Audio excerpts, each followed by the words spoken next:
에베소서 6장 10절부터 13절의 말씀을 가지고 전신갑주를 입어야 할 이유라는 제목으로 하나님 말씀 같이 나누도록 합니다.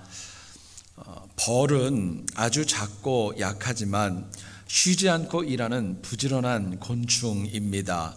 벌은 자신들의 집에 꿀을 모으는 방도 있고 유충을 자라게 하는 방도 있고 여왕벌을 위해서 특별히 만들어 놓은 방도 있다고 합니다.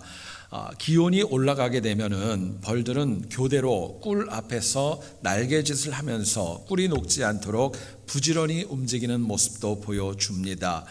날씨가 좋은 경우에는 멀리까지 나아가서 열심히 꿀을 모으는 활동적인 모습도 보여줍니다.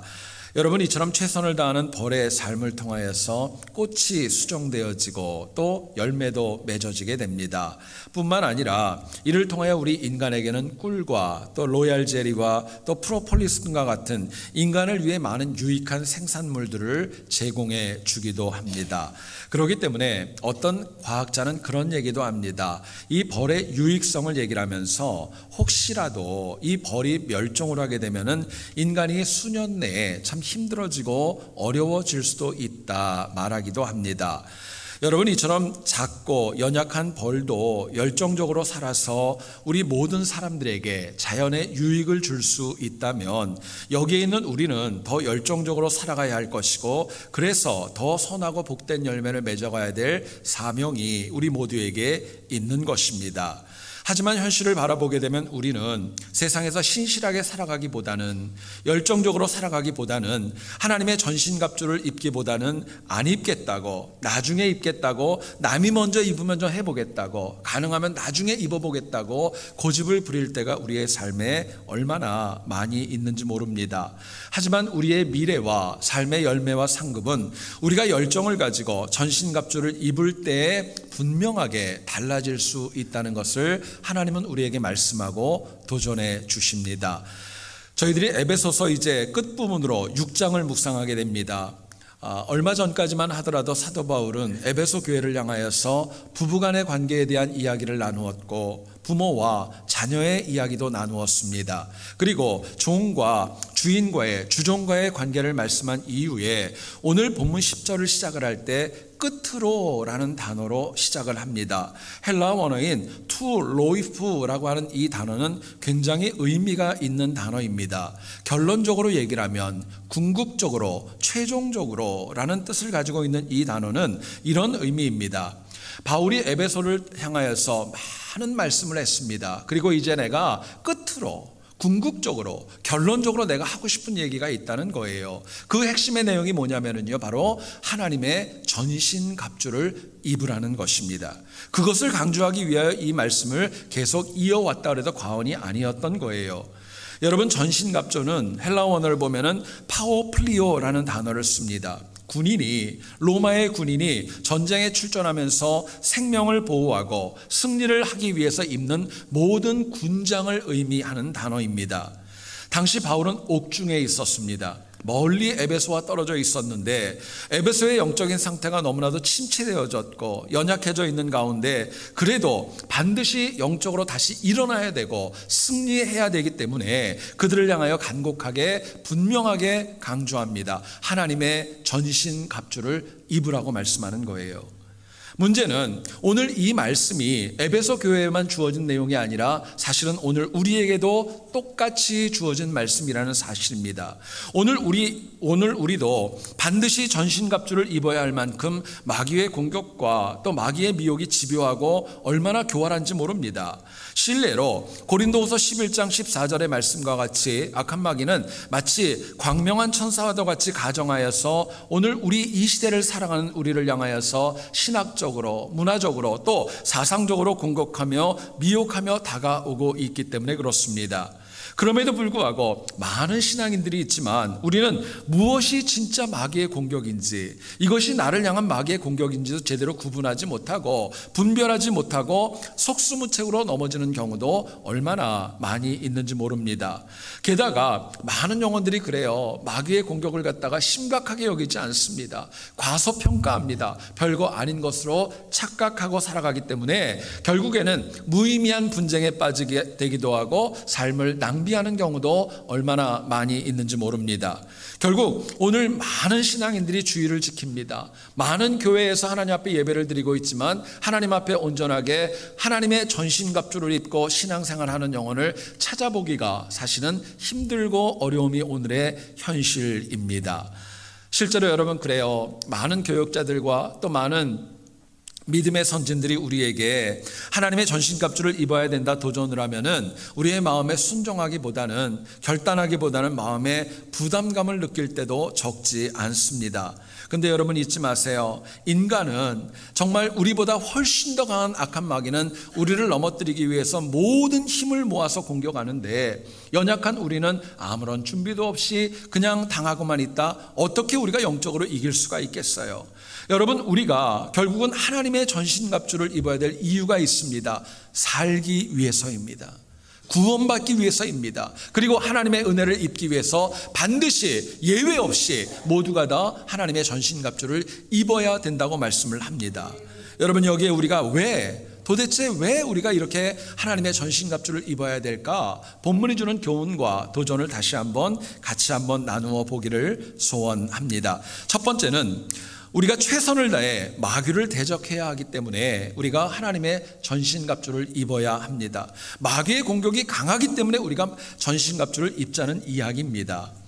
여러분, 당시 에베소 교회는 바울이 보기에 그 성도들의 삶은 부부관계도 하나님의 뜻에 맞지 않았고, 부모와 자녀와의 관계도 뿐만 아니라 주종 간의 관계도 그렇게 원만하지는 않았던 것 같습니다. 게다가 영적인 무지로 인하여서 마귀의 공격은 날이 갈수록 더 심각해지고 에베소 교회의 그 연약해지는 속도는 더 빨라지고 있었던 거예요.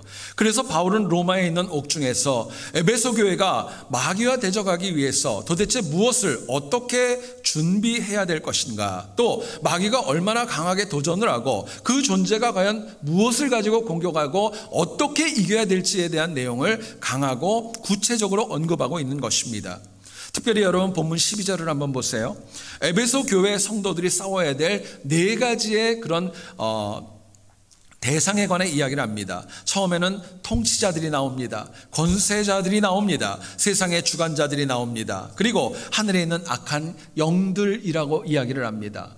원어를 보고 한국어를 보더라도요, 그 모든 대상들이 단수가 아니에요. 하나가 아니에요. 다 복수형으로 되어져 있습니다. 바울은 영적인 전쟁의 대상이 인간이 아니라 절대적으로 초자연적인 영적인 존재라는 것을 우리에게 분명하게 강조하고 있는 것입니다. 특별히 바울은 오늘 본문에서 씨름이라는 단어를 씁니다. 본문 12절에 보면 씨름이라는 단어가 나오죠. 헬라어 원어인 팔로라고 하는 이 명사는 몸으로 부딪히는 싸움을 이야기합니다. 요즘으로 얘기하면 레슬링과 좀 유사해요.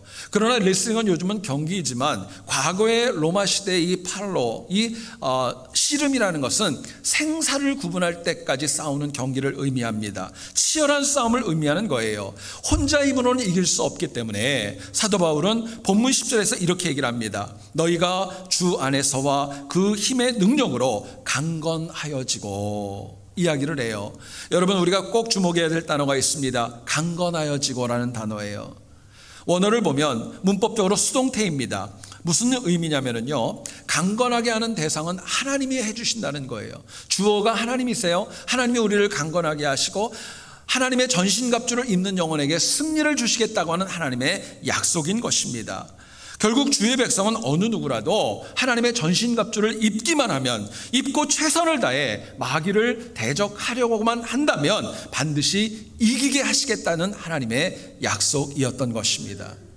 그런데 문제는 당시 전신갑주를 입고 최선을 다해 영적 전쟁에 임하는 에베소 성도들의 숫자는 많지 않았습니다.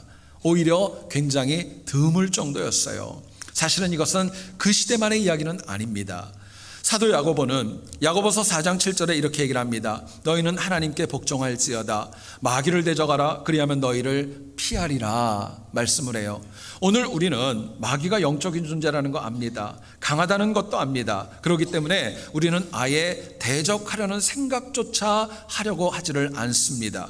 당연히 전신갑주 입으려고 하지 않습니다. 싸워보겠다는, 대적하겠다는, 하나님 앞에 복종해서 좀 나아가 보겠다는 그런 결단도 우리는 잊어버리고 살아갈 때가 너무나도 많이 있는 것입니다. 많은 분들이 그렇게 생각을 해요. 영적 싸움은 목회자가 하는 것이고 중직자가 하는 것이고 내가 해야 될 싸움은 아니라고 생각하는 것입니다. 근데 여러분 잘 들어보세요. 구원은요, 하나님이 주시는 영생은요 공동체로 받는 거 아닙니다. 구원은 집단으로 받는 거 아닙니다. 구원은요 개별적으로 받는 것입니다. 개인적으로 받는 거예요. 내 신앙으로 받는 거예요. 내가 확신으로, 내가 최선을 다해 하나님의 전신갑주를 입고 싸운 영적 싸움의 결과로 받는 것이 하나님이 주시는 구원의 선물인 것입니다. 부족해도 내가 내 전신갑주를 입고 강건함을 힘입어 하나님이 강건케 하는 것, 그것을 힘입어서 마귀와 싸워 이기면 하나님 주시는 구원이 있다고 성경은 저희들에게 말씀합니다. 저는 여러분들에게 간곡하게 부탁드리고 싶은 것이 있습니다. 우리가 이왕 신앙생활을 할 것이라면, 이왕 하나님을 믿기를 원한다면요 제대로 믿을 수 있기를 소원합니다. 이왕이면 그냥 믿지 마세요. 대충 하지 마세요. 제대로 영적으로 무장해서 최선을 다해서 영적 전쟁에 임해야 비로소 나에게 간증과 승리가 있기 때문에 그렇습니다. 마가복음을 보면 5장에 무려 12년 동안이나 혈루증에 걸려서 가진 모든 것들을 다 잃어버리고 가련하게 된 한 여인의 이야기가 소개됩니다. 당시 혈루증은 유출병이었습니다. 구약에서 유출병은 부정한 병이었기 때문에 공동체 안에서 함께 살아갈 수가 없었어요. 가족과도 함께 살아갈 수 없고 멀리 떨어져서 한적한 곳에서 혼자 살아가야 되는 그런 삶을 살아야 됐던 거예요. 다행히 이 여인이 예수님에 대한 소식을 듣게 됩니다. 그리고 사람들의 시선에 아랑곳하지 않고 주님 앞에 다가왔고 주님의 옷자락을 만짐으로 인하여서 그 혈루증이 치유되는 놀라운 은혜를 입게 됩니다. 여러분, 이 여인이 받았던 은혜는 육체적인 질병만 치유받은 것이 아니었습니다. 믿음의 문제도 해결되어졌습니다. 영적으로 나태했던 모든 것들이 다 온전히 해결되어졌던 것입니다. 이유가 있습니다. 이 여인의 마음에는 이런 마음이 있었어요. 반드시 내 병을 고치겠다. 간절함으로 전신갑주를 입고 최선을 다해 사람들의 시선 아랑곳하지 않고 주님 앞에 나아가겠다고, 주님을 만지겠다고, 그분을 통해 치유받겠다고 하는 열정과 최선을 다하는 모습이 그 여인을 새롭게 바꾸어 주었던 것입니다. 만약에 이 여인이요 주변의 시선을 의식했다면 어땠을까요? 나가서 뭐라 그러면 어떡하지? 부정한 나를 알고 집으로 돌아가라 그러고 나를 배척하고 나에게 꾸중하고 나에게 뭐라 그러면 어떡하지? 만약에 그런 생각에 사로잡혔다면요 아마 이 여인은 주님 앞으로 나오지 못했을 것입니다. 여러분, 은혜 받는 것, 내 인생의 문제의 해결은 최선을 다하는 곳, 전신갑주를 입는 곳, 그곳으로부터 시작될 수 있습니다. 실제로 우리 마음속에 혹시라도 나는 그냥 은혜 받아도 그만, 안 받아도 그만, 그런 마음이 있는데 하나님이 은혜 주시겠어요? 오늘 우리의 문제는 하나님의 능력과 권능을 머리로는 알고 있고 성경을 통해 들었지만은 그 은혜를 실제로 체험한 영혼들, 마귀와의 영적 싸움에서 이긴 영혼들의 숫자는 너무나도 줄어가고 있는 것이 오늘의 현실입니다. 오히려 여러분, 내 믿음을 한번 가만히 보세요. 지금 내 믿음이 어떠세요? 비단 1년 전의 내 모습과 지금 내 모습을 한번 비교해 보세요. 더 나아졌습니까? 아니면 더 연약해졌어요? 만약에 연약해졌다면 그 이유가 무엇입니까? 과연 상황 때문입니까? 아니면 무엇이 과연 원인인가? 한번 생각해 볼 수 있기를 원합니다.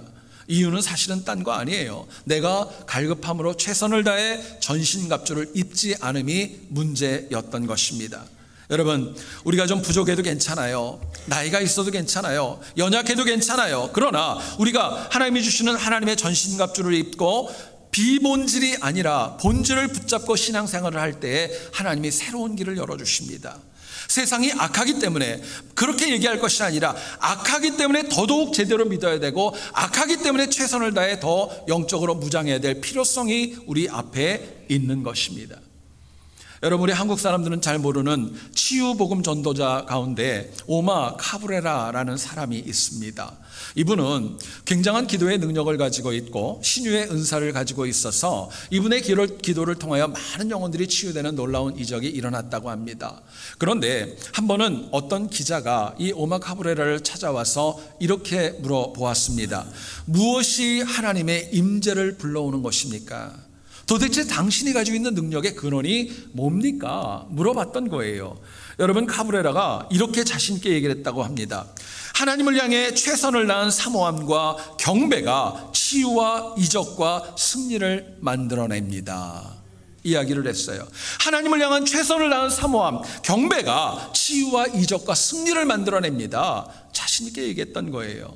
여러분, 여기에는 우리도 다르지 않습니다. 우리도 똑같은 하나님을 믿기 때문에 나도 하나님을 최고로 높이고 최선을 다해 신앙생활을 하고 전신갑주를 입으면 언제 어디서 누구와 무엇을 해도 우리도 승리할 줄 믿습니다. 하나님 은혜가 있는 거예요. 내가 세상의 옷을 좀 벗어버리고 세상에 가지고 있는 것, 안 된다 그러는 것, 고정관념들, 내가 가지고 있는 상식들 좀 내려놓으시고 하나님의 전신갑주를 입는 그 순간부터 하나님께서 나를 위해 일하시기 때문에 그렇습니다. 여러분, 아직 늦지 않았습니다. 아직 기회 있습니다. 내가 최선을 다해 하나님의 영적 전신갑주를 입으면은요, 나는 물론이고 내 미래와 우리 자녀들의 미래도 충분히 바꿀 수 있기 때문에 그렇습니다. 여러분, 생각해 보세요. 평생 동안 교회는 나왔어요. 평생 동안 주일은 지켰어요. 신앙생활 한다고 누구에게나 다 얘기를 했어요. 그러나 내가 내 자신을 되돌아보니까 한 번도 하나님의 은혜를 간절히 찾지 않았고 영적인 최선을 다하지 못해서 매일 어정쩡하게 교회의 마당만 밟고 다녔서 나중에 하나님 앞에 쓴다면 여러분, 하나님 앞에 뭐라 그러실 거예요? 하나님이 어떤 말씀으로 우리에게 다가오실까요? 지금 여러분들에게 어떤 어려움과 어떤 문제라 어떤 기도 제목으로 힘들고 어려우십니까? 여러분, 다른 것보다도 사람 찾지 마시고 세상적인 방법 찾지 마시고 무엇보다도 최선을 다하는 신앙, 영적인 전신갑주를 입는 신앙을 다시 회복할 수 있기를 원합니다. 그래서 더 강건하고 더 굳건함으로 이번 주간뿐만이 아니라 남은 우리의 삶이 하나님 주시는 은혜로 날마다 승리하는 우리 모두 될 수 있기를 주님의 이름으로 축원드립니다.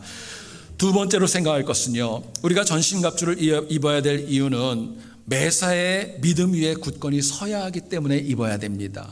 믿음 위에 굳건히 서기를 원한다면, 그것이 이유라면, 그러기를 원한다면 하나님의 전신갑주를 입어야 된다는 이야기예요. 본문 13절을 한번 보시기 원합니다. 그러므로 하나님의 전신갑주를 취하라. 이는 악한 날에 너희가 능히 대적하고 모든 일을 행한 후에 서기 위함이라 말씀을 합니다. 여러분, 제가 한번 물어볼게요. 전신갑주를 입고 전쟁에 나가면은 안 죽을까요? 아마 전신갑주를 입고 나가도 부상당할 수 있을 거예요. 그리고 칼에 찔릴 수도 있을 거예요. 어쩌면은 생명을 잃을 수도 있을 것입니다. 그러나 전신갑주를 취하고 무장을 하는 이유가 있습니다. 패하기 위해서 입는 거 아닙니다. 승리하기 위해서 전신갑주를 취하는 거예요. 그렇기 때문에 바울은 얘기를 합니다. 비록 전쟁이 치열해도 하나님의 은혜로 승리한 이후에, 그 이후에 바로 서기 위하여서 우리에게 전신갑주를 입으라고 말씀하는 것입니다. 여러분, 여기서 주목해야 될 단어가 있습니다. 서기 위함이라, 서다라는 단어입니다. 스테노이라고 하는 이 헬라어 원어는 굳건하게 서다라는 말이에요. 흔들리지 않는다는 거예요. 어떤 박해와 어려움에도 내 믿음과 내 사명이 요동하지 않는 것을 얘기를 할 때 스테나이라는 단어를 씁니다. 당시 에베소 교회는요, 과거에 무지도 있었고 악함도 있었고 의심도 있었고 하나님이 주시는 그 은혜 가운데 굳건하지 못했어요. 그들에게는 다시금 리셋, 다시금 재정립의 신앙이 필요했던 것입니다. 실제로 당시 에베소 교회는요, 과거 바울이 전해줬던 많은 은혜, 능력, 체험, 모든 것들을 많이 식어져 가고 있었고 점점 약해져 가는 상황에 있었습니다. 사실은 근데 생각해 보면은요, 어쩌면 우리의 이야기도 이와 다르지 않음을 부인할 수 없어요. 여러분, 기독교인이요, 마귀와의 영적 전쟁에서 승리해야 내 연약한 믿음이 더 굳건해집니다. 내가 영적인 전쟁에 승리한 체험이 있고 간증이 있고 또 그런 능력이 있으면은요, 내 믿음은요 흔들리지 않는 거예요. 그런데 당시 에베소 교회는 이런 벅찬 은혜와 간증을 가지고 있는 영혼들이 점점 줄어갔던 것입니다. 이유가 있다면 전신갑주를 입지 않았고 마귀와 대적하며 제대로 싸우려고 하지 않는 모습이 그들에게는 더 많이 있었기 때문이었습니다. 그런데 문제는 오늘 우리도 너무나도 연약하고 사실은 부족한 가운데 있어서 영적인 싸움을 싸워본 그런 신앙인들의 숫자는 많지 않습니다. 사실은 삶에 어려움이 없는 거 아닙니다. 고난도 찾아옵니다. 나를 갖다 하나님의 주시는 고난을 통해 내가 다시금 일어날 수 있는 기회가 있지만 많은 경우 힘들고 어려우면 핑계와 변명으로 회피해버립니다. 나중에 하겠다고 연기하고 또 도망가는 경우도 얼마나 많이 있는지 모릅니다. 여러분, 그러나 안타깝게도 하나님 분명한 약속이 있어요. 그건 뭐냐면은 영적인 전쟁에서 하나님의 전신갑주를 입고 출정만 하면 하나님이 승리를 주시겠다는 거예요. 이기게 하시겠다는 거예요. 분명히 승리할 수 있다고 말씀하는데 문제는 우리가 나아가지 않고 이것을 회피한다는 것입니다. 게다가 마귀의 공격을 얼마나 집요합니까? 우리 믿음을 요동하게 시험합니다. 또 저희들에게 상처를 줍니다. 변덕스럽게 합니다. 흔들리도록 미혹하고 공격해옵니다. 그렇기 때문에 때로는 우리는 쓸데없는 것에 마음을 빼앗길 때가 많이 있고 하나님을 잃어버리고 살아갈 때도 얼마나 우리의 삶에 많은지 모릅니다. 네, 여러분 잊지 마세요. 믿음 위에 굳건히 서는 자에게는 하나님의 승리가 있습니다. 은혜가 있습니다. 열매도 있고 상급도 있습니다. 저희들이 구약을 보면 예레미야 35장에서 하나님은 선민 이스라엘의 불순종을 강하게 책망하십니다. 그리고 유독 한 족속을 이름을 거명하시면서 참 많이 칭찬하십니다. 그 족속의 이름은 레갑 족속이라고 할 수 있어요. 특히 예레미야 35장 29절은 이렇게 얘기를 합니다. 레갑의 아들 요나답에게서 내 앞에 설 사람이 영원히 끊어지지 아니하리라 말씀하세요. 여러분, 하나님 앞에 영원히 끊어지지 않는다는 말이 무슨 말일까요? 하나님 앞에 영원히 은혜 받고 상급이 있고 구원받는다는 뜻 아니겠어요? 여러분, 레갑 족속이 어떤 일을 했느냐? 이들은 선조 요나답이 그렇게 명령을 했습니다. 앞으로 내 후손들은 절대로 포도주를 입에 대지 말아라 말을 했던 거예요. 그리고 그 이야기를 그 후손들이 대대손손 지켜나갔던 것입니다. 여러분, 오늘날의 그런 포도주 개념이 아니잖아요. 당시의 유대인들에게 포도주는 사실은 삶의 굉장히 중요한 부분을 차지했는데 조상의 이야기였음에도 불구하고 순종했던 거예요. 그런데 반면에 선민 이스라엘은 살아계신 하나님의 말씀을 들었음에도 불구하고 순종하지 않았고 매번 좌우로 치우치며 그들은 넘어지고 불순종했던 것입니다. 하나님의 사랑이 없었던 거 아닙니다. 선민의 타락과 영적인 흔들림은 계속되어졌고 마침내 그들은 바벨론의 침공으로 인하여 70년 동안이나 이방 땅에 버려지는 기구한 운명에 처하게 되었던 것입니다. 참으로 안타까운 것은 선민 이스라엘은요, 굳건할 수 있었습니다. 굳건해야 했었습니다. 그러나 그러지 못함으로 인하여서 그들은 하나님이 주시는 모든 은혜와 능력 다 상실해버리고 말았던 것입니다. 여러분, 이 시간에 한번 내 자신에게 한번 물어보세요. 여러분들의 믿음은 굳건하십니까? 흔들리지 않습니까? 요동하지 않습니까? 성경에 약속이 있습니다. 굳건한 믿음은 우리의 생업과 건강과 우리 자녀와 후손의 미래를 책임져주는 가장 든든한 영적인 안전장치입니다.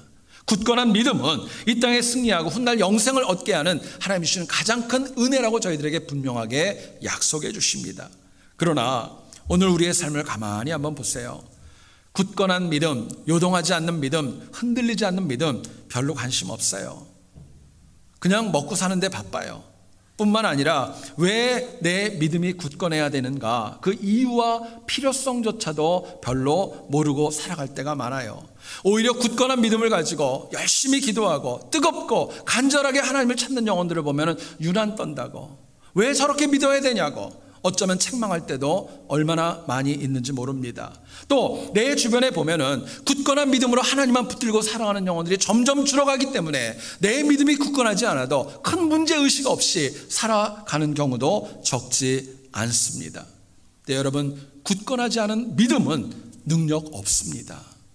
아무것도 받을 수 없어요. 문제는 우리 삶에서 이처럼 굳건한 믿음으로 하나님 앞에 헌신하고 봉사할 수 있는 시간이 여러분 얼마나 될 것 같아요? 한번 생각해 보세요. 내가 건강하게 내 믿음을 가지고 하나님 앞에 봉사할 수 있는 시간이 얼마나 될까? 내가 많이 남았다고 어느 누가 여러분 보장할 수 있겠어요?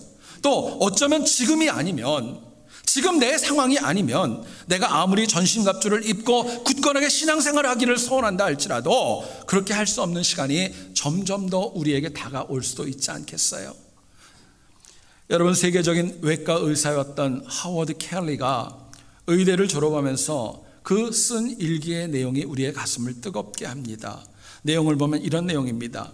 주님, 나 자신과 능력, 열정, 모든 것을 다 주님께 드립니다.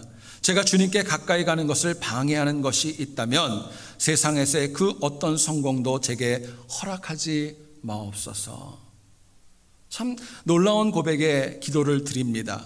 그리고 이분의 글을 읽다가 누군지는 모르겠지만 익명의 어떤 헌신자가 하나님 앞에 간절히 기도했던 내용을 보고 참 가슴이 뜨거웠어요. 이렇게 기도했습니다. 하나님, 저에게 꿈과 소원이 있습니다. 이 땅에서 예수에게 미친 사람들이 일어나는 것입니다. 세상에는 성실한 사람, 선한 사람, 모범생이 있지만 이들보다 예수에 미친 사람들이 일어나기를 소원합니다. 여러분 어떠세요? 오늘 우리 중에서 하워드 켈리와 익명의 헌신자와 같이 이렇게 간절한 이 기도의 제목을 가지고 드릴 영혼이 과연 얼마나 될까 생각해 보았습니다. 만약에 이처럼 기도하는 내용이 내 기도에 없다면, 내가 기도하지 못한다면 아직 우리 신앙이 굳건하지 못하고 그만큼 자주 흔들리고 요동하기 때문이 아닐까 생각해 봅니다. 여러분 잘 들어보세요. 흔들린다는 것은, 내 믿음이 흔들린다는 것, 물론 상처도 있고 낙담도 있지만 흔들리면 지금까지 해오던 모든 것들은, 쌓은 모든 공든탑은 다 무너뜨릴 수밖에 없는 것입니다. 아까 우리 장로님 기도하셨죠? 쌓는 것은 오래 걸립니다. 그러나 무너뜨리는 것은 순식간입니다. 문제는 내가 흔들리면 넘어지는 것입니다. 그게 하나님 메시지예요. 여러분, 우리가 살아갈수록, 나이가 들어갈수록 세상에 빠져 흔들리는 삶이 얼마나 무의미한가 우리는 모르지 않습니다. 다행히 아직 내가 호흡하고 있다면, 내가 걸어 다닐 수 있다면 아직 늦지 않았기에 지금부터라도 우리가 하나님의 은혜 가운데 좌로나 우로나 치우치지 않을 수 있기를 간절히 소원합니다. 비록 우리의 삶에서 다양한 공격과 도전이 나를 힘들게 할 수 있어요. 아프게 할 수도 있어요. 나를 낙담하게 할 수도 있어요. 그래도 우리가 하나님 주시는 은혜를 붙들고 내 믿음이 절대로 흔들리지 않아야 하나님 주시는 승리가 있습니다. 여러분, 저는 여러분들 모두가 다 단지 교회 마당만 받는 것이 아니라 하나님의 전신갑주를 입고 굳건히 서서 많은 열매를 맺는 승리하는 우리 모두 될 수 있기를 다시 한번 주님의 이름으로 축원드립니다.